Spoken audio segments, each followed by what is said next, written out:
Hello everyone, Kathleen Michelle here.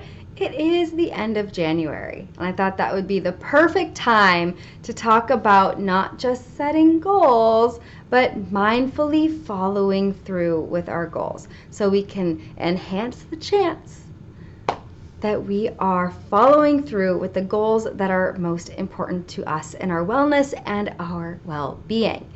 So a lot of us set goals at the beginning of the year, right? It's kind of like the traditional thing to do. We set resolutions and goals, and we think about what we want to be like at the end of this year that is in front of us.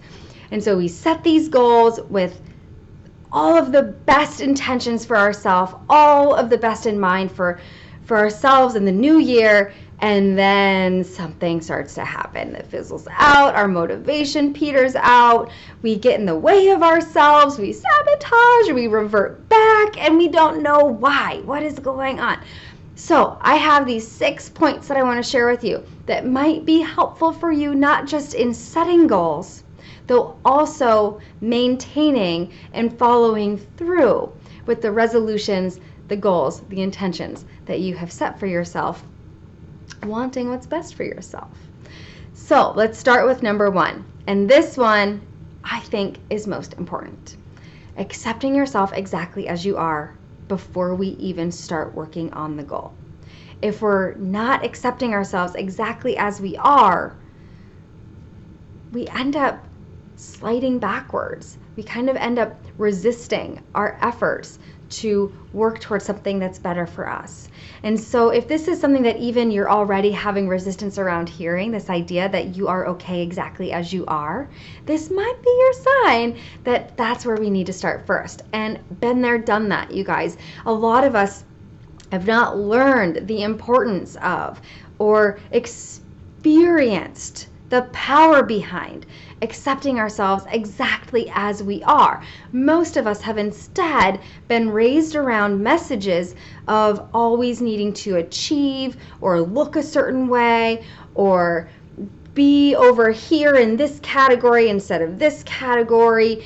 And so we've really not been able to realize how important it is to accept ourselves exactly as we are. And instead we judge ourselves and we pick ourselves apart, saying, I'll be happier if, I'll be more likable when, I'll be able to finally feel successful if, instead of leaning into the here and now. So one way that we can start leaning into acceptance instead of judging ourselves and telling ourselves, I'm not okay right now, I can't be okay with myself, is looking for the gratitudes that exist now in this moment. So if your goal is around like weight loss or health, maybe having gratitude for the level of health that you already have, or the strategies that you already have in place that are good for your body. Like you eat breakfast, like you limit your caffeine, like you like to go for a walk over your lunch break. Like having gratitude for the level of health that already exists in your life.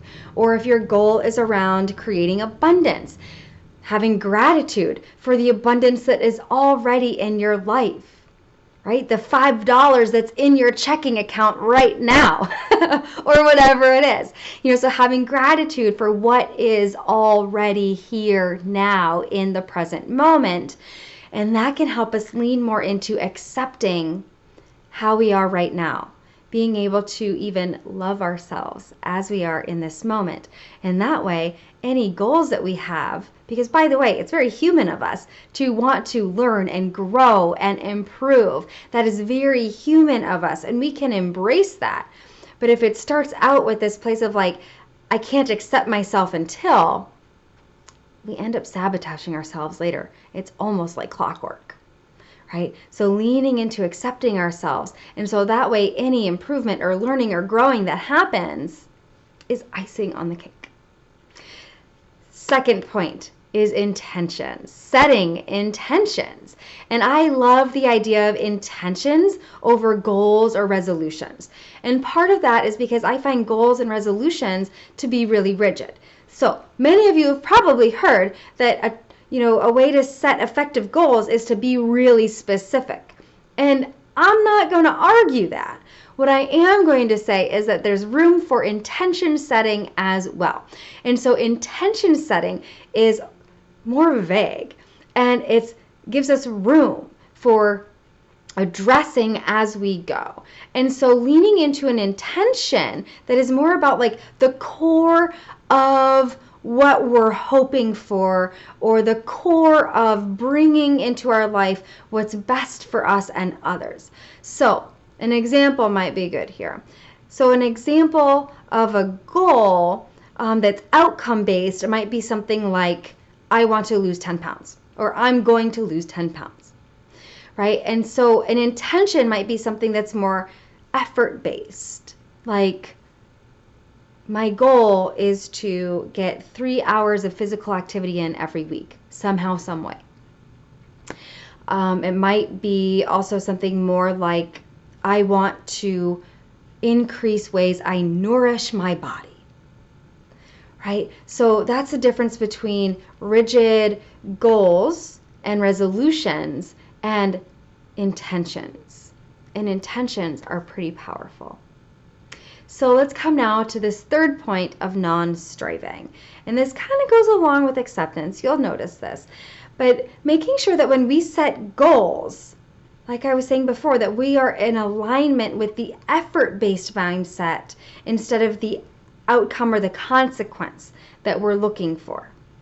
Okay? Because when it comes down to it, when we take care of the moments, the years will take care of themselves. That's the quote that's on the back of my business card. When we take care of the moments, the years will take care of themselves, right? So if we are striving for the outcome and focusing on the outcome and telling ourselves, I'll be happy when, I'll be happy if, I'll like myself more when, right? I'll be lovable when, ooh, like that striving is just stressful even thinking about those messages that we tell ourselves.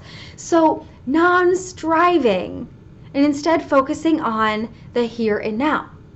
Focusing on, what can I do today? What are my plans for today that are in line with my intention of physical activity, my intention of nourishing my body, my intention of bringing abundance into my life, seeing the abundance that already exists, whatever it might be.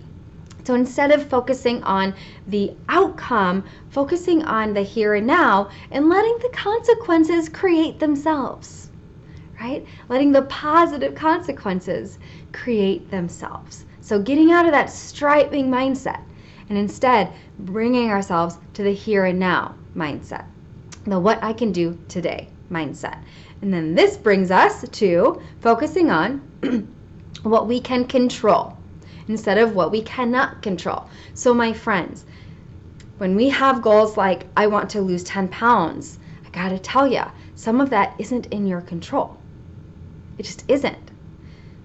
Body chemistry, the way things work like that, like that's not in our control. What is in our control are things like our choices. So focusing on our choices instead of things that aren't in our control. Focusing on also what we can add instead of restricting things. This kind of goes along with this idea of focusing on what I can control. Because what I can control is adding things into my life. And when I focus on what I'm not going to do anymore, we're human and we tend to rebel against that eventually, right? And that is kind of not in our control. That our human tendency is to rebel when we give ourselves rules. So focusing on what we can control, focusing on what can I do today that's in line with nourishing my body. What can I do today that's in line with abundance? What's in line with that core, like we talked about before, of my intention. So focusing on what I can control, the efforts, the choices, the behaviors, the moment to moment, instead of the outcome that's way down there, and we may or may not get there. And that's why it's important to start with accepting ourselves, right? Because we may or may not get that outcome that we've decided needs to be the measure of okayness. All right, circling back to our points, consistency. And again, many of you have heard about this as well, how important it is to find consistency if we're looking for follow through with goals that take time, with intentions and resolutions that take time to come into fruition. So I'm going to give you a little tip or trick here on consistency. Pairing what's new with something that's already in your life, something that you already do. So if you already have breakfast every morning, maybe focusing on one way to bring a way to nourish yourself along with your breakfast, making a choice to have something that is very nutrition rich, or maybe if you already brush your teeth every evening and you're trying to bring more mindfulness into your life, more meditation practices, pairing brushing your teeth in the evening with a mindfulness practice. So pairing things together to increase consistency and bringing those into your day-to-day life. So consistency can be key, though we can have little tips and tricks that help us with consistency. Because it's very normal for us humans, by the way, to forget. Just forget if it's something new, or to say, I'll do it later. So if we always compare it with something that we do regularly already, we're going to increase the chances. We're going to enhance their chances of that follow through. Sixth point, you guys, we're almost there. Sixth point that I want to talk to you about is accepting setbacks and revisions. Setbacks happen. Like I was just saying, sometimes we forget, sometimes we get tired. And by the way, if we're going through a rough time, if we're going through stress, bringing new things in during that time of stress can be really, really challenging. We want to be really compassionate with ourselves about that so that we're not judging ourselves and be like, oh, I don't have any willpower. What's wrong with me? Like, whoo, guys, we got to be careful of that message that we tell ourselves. The reality is that bringing new things into our days, into our ways of being, is something that our brain actually will fight against. Our brain is designed to do the same thing over and over again because it uses less energy, and then we'll have more energy to do the things we need to make sure that we survive. Right? This is back in caveman days. We're just not in caveman days anymore, but we have the same brain. So setbacks might happen. Setbacks are almost likely to happen, right? And accepting this as part of the journey, right? That if we fall back, that it's okay. And in mindfulness, in meditation practices, in mindfulness practices, our brain wanders, right? And it's like, oh, we come back again. And it's the same here, is this idea of like beginning again, this practice of just beginning again. No big deal, beginning again. And reducing our tendency to judge ourselves, right? And this is a huge thing that I had to learn when I started mindfulness practices, is because my brain did not want to stay still. Most of our brains don't want to stay still. Our brains aren't designed to stay still. So if we're practicing stillness of the mind, it is a practice, and our mind will wander. And I would be like, oh my gosh, I'm so bad at this. I can't do this. Something is wrong with me. I just don't have the willpower for this. I was judging myself, and that added to the strain. And it made me just not even want to do it anymore. And so learning this practice of beginning again without judgment, was a game changer for me, and I'm hoping that it will be for you. So whatever intention that you've set, whatever goal or resolution that you've made, if you've fallen off track a little bit, no big deal. The practice is just to begin again. It is human of us to revert. Remember what I was saying? Our brain doesn't like change. It's very human of us to revert back, go back to what's comfortable, especially in times of stress.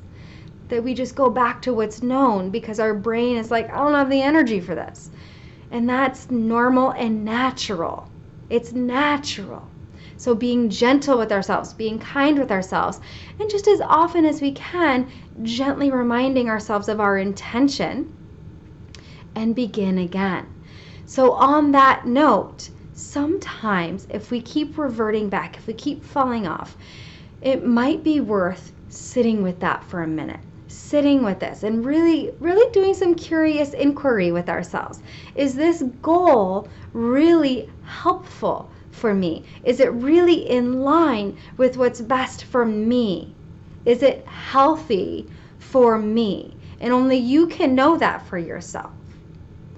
Sometimes we also realize that there's some other work that needs to be done so that I can increase the chances that I'll actually be able to follow through with this. So like I was saying, if I'm not accepting myself exactly as I am in this moment, if I'm working towards an outcome-based goal and I maybe don't think I deserve good things in my life, I might be sabotaging myself over and over and over again. And so the first step of my goal might actually be to do the pre-work of accepting myself exactly as I am, working on non-judgment, so that when I get to the point of working towards, taking steps towards that goal, I won't ruin it for myself, right? Okay, so taking some time with that. So something else that might happen, maybe it's not that we necessarily need to do that pre-work yet, or maybe we've already done it, or whatever it is, but it might be that there needs to be some tweaking, right? And this is the loveliness of intention setting, is that it means that there's room to look at tweaking the goal, right? So revising it. If what I've been doing isn't actually what's best for me or working, can I revise it? Can I pair this new thing with a different old thing that I'm already doing to enhance my chances? Or is this goal more outcome focused and it's more about the efforts that I want to focus on, the intentions, the choices, the day-to-day that I can focus on instead? So tweaking and revising is a really powerful part of following through with the goals, resolutions, intentions that we set for ourselves. Something else that I've also learned is that revisions towards smaller steps can be really, really helpful, because sometimes like I'm going to do this big thing, right? And I'm all motivated, and then I didn't get there. And so maybe the revision is more about what are the smaller steps towards that outcome that I would like to achieve, right? So maybe the outcome that I'm looking for is like a mindset around abundance, and I'd rather have a mindset around abundance. And so if I am trying to believe something that's in line with abundance, that I'm not there, I'm resisting that, like that, and like a big affirmation that I just don't believe that yet, then maybe we work on something that's smaller and more palatable to my mind, right? Instead of trying to make myself believe something that I just am not there yet, start with something that is more realistic, right? So for instance, if the outcome that I'd like is to be fully in love with myself, but it's hard for me to say I love myself completely all the time, every day, no matter what, I love myself. If that is hard for me to say and to believe, I might start with something smaller, like I'm willing to love something that I do for myself today. So something smaller, so that I'm not ending up rebelling against myself, like I was saying before. Like we tend to rebel against ourselves if we're not careful. So finding those smaller steps, that might be the revision that you need. And again, noticing that there might be other areas of growth that go along, because I think that's part of what we find in our journey, right? Is that there are other areas of growth that could be a part of this. So patience, the practice of beginning again, leaning into support, noticing we have resistance to support, non-judgment, non-striving, leaning into ways of finding balance and resilience so that we're more likely to follow through with something new. All right, friends, so that's 6 different points that might be helpful for you. I hope they're helpful for you.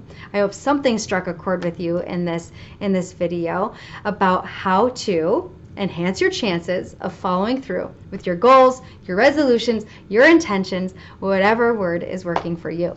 So thanks for tuning in. I hope that you're having an amazing start to the year, and hit me up with any questions. You can find me in the One Moment Center Facebook group. If you're in the membership area of One Moment Mindfulness, you can always have direct access to me there as well. So love to you all. Thank you so much for being a part of this journey with me. Again, this is Kathleen Michelle, and you're hanging out in One Moment Center. Be well.